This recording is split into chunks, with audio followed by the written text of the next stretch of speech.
Greetings, ladies and gents, and welcome to this latest version of Tales from Outer Space, where I take an HFY story from somewhere around the internet and read it aloud for your enjoyment. All the relevant links are down below. Like, subscribe, and all that YouTube comf to help this video and channel grow. Anyways, as always, I hope that you enjoy. I would just like to thank the following Tier 5 patrons and channel members for supporting the channel: Datamagnet and Bob the Dragon. Thank you again. And now, on to the story. Every cell in my brain is in excruciating pain, and I will never transport humans again. Written by Ortsmeiser. Disgusting apes. Their worst, most terrible customers that you can imagine. Every time I encounter one, I am faced with a near irresistible desire to tear my appendages from my head. In all my time captaining and ferrying creatures around the galaxy, and never once have I seen a species so mind-numbingly frustrating as these. I thought this was great for business. I took a look at their documents, including a biological overview, and saw nothing immediately worrying. And besides, it would be interesting to be around a new species for a little bit. I allowed them on board, and that was a mistake. Immediately after they were allowed on board, I had second thoughts. By no means were they the most massive sapient species, but they were absolutely the tallest. The structure containing their sensory organs and brain was almost always in jeopardy of impacting low-hanging door frames, pipes, and miscellaneous objects. This was mediated by their bony cranium, which was suspiciously well adapting to resisting blunt force trauma.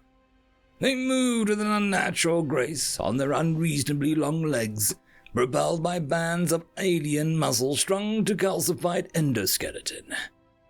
Their chattering was so fast, the auto-translator spattered out a barely cohesive mess of jabber that barely registered as speech. The bio-overview stated that their brains worked much more rapidly than normal, necessitating a resting period lasting 1/3 of the circadian cycle to account for the waste buildup. But it was unnerving to see in person. There was something off about these creatures. I couldn't quite discern it, but their overview included details that I couldn't reconcile with their alleged desire for mutual betterment. And later that cycle, my suspicions were proven correct. One of the food management staff burst into the bridge, babbling hysterically about the humans in the mess hall. I arrived there to find a gaggle of humans, some clad in considerably less clothing than they had arrived in, and all of them surrounded by empty canisters of cooking fuel. I respectfully inquired as to what the name of the fuck they were doing, drinking all of the cooking fuel. I was simultaneously aghast at their seemingly suicidal tendencies and in awe of their ability to tolerate such improbable doses of literal poison. An ethanol-based fluid had been provided for them so they could heat their food, a courtesy I had trusted them with. I was under the impression that the heightened processing speed of their brains was an indicator of high intelligence, and therefore a functioning self-preservation instinct. As it would turn out, their intelligence was only marginally above baseline. Their efficient brains simply allowed them to be stupid faster than any known species. As the humans assisted in stumbling back to their quarters, they were asked why they had consumed all the cooking fuel. They apparently mistook the clearly labeled canisters for beverages. When told that the labels marked the contents as highly flammable and poisonous, the humans simply stated that they couldn't read Galactic Basic and didn't care, and refused to elaborate further. Following the incident, I double-checked the bio-overview in order to gain an insight as to why they enjoyed poisoning themselves so much. As it would turn out, humans have a remarkable tolerance to most known toxins. They regularly poison themselves. It's a core component of the culture. And have taken down or synthesized a truly staggering number of substances for the sole purpose of disrupting their brains and bodily functions. And their brain function was certainly disrupted. Not long after they'd been led back to their quarters to sleep off the super dose of poison they enthusiastically consumed, I had to deploy medical staff to one of their rooms. Apparently, 2 of the heavily inebriated males began engaging in physical combat over a dispute as to who got to sleep in the top bunk. Combat is not uncommon in most species, but this was different. They didn't do harmless wrestling like most species to establish dominance or something similar. They were violently percussing each other's faces with their upper limbs, spraying body fluids on the floor of each other. Instead of preventing them from beating each other to death, the other humans cheered on the one they liked the most while attempting to record the altercation on crude camera computers that they seemed to have at all times.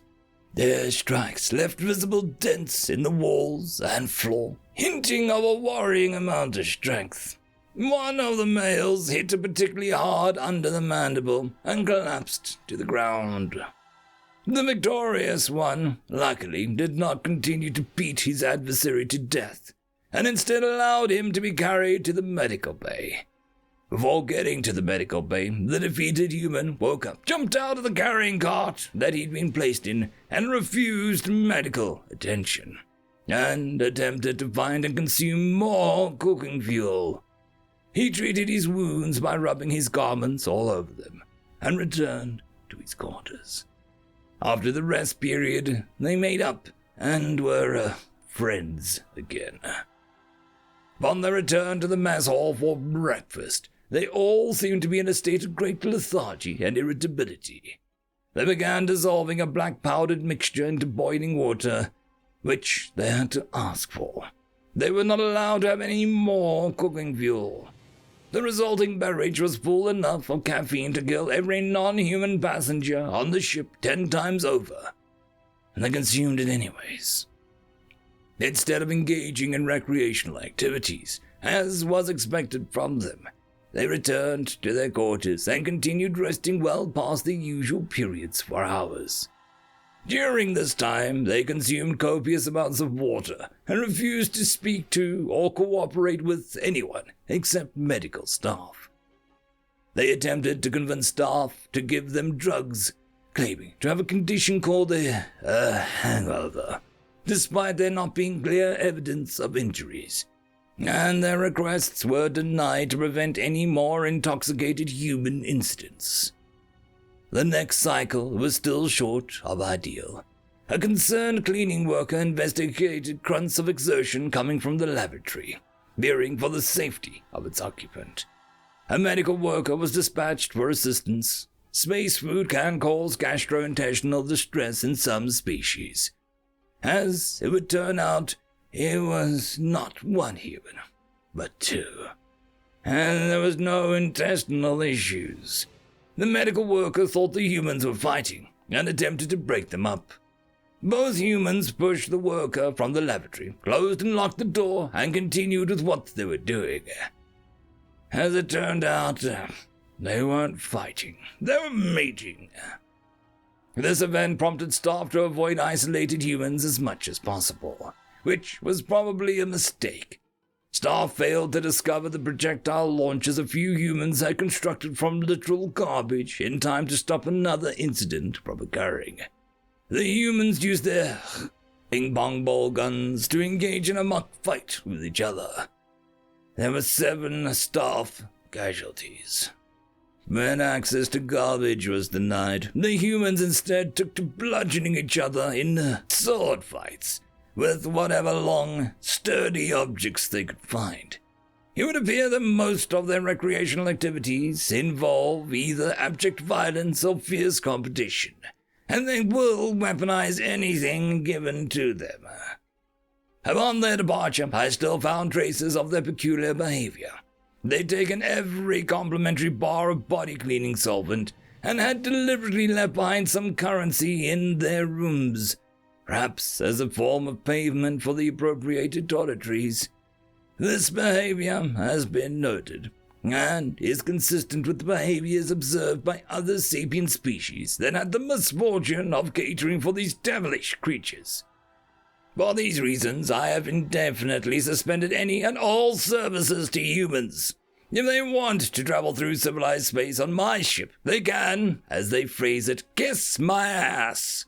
I don't care if they call me a speciesist. It's not happening. I'll guarantee nobody would last a week with these monstrosities. Either let them use the godforsaken fabric of reality-tearing warp drives of death, or sell them some safe ones. I don't care how you do it, just don't let them on ships containing other species unless you want a dozen staff injuries because of a particularly aggressive game of tennis. End of chapter. And that, my friends, concludes this video. I hope that you enjoyed, and if you do, please consider supporting the author, even by popping over and leaving a thumbs up or a nice comment, just to show your appreciation for the story.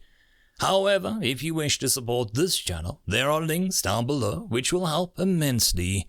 I will see you all in the next one, and until then, I hope that you have a fantastic day. Cheers.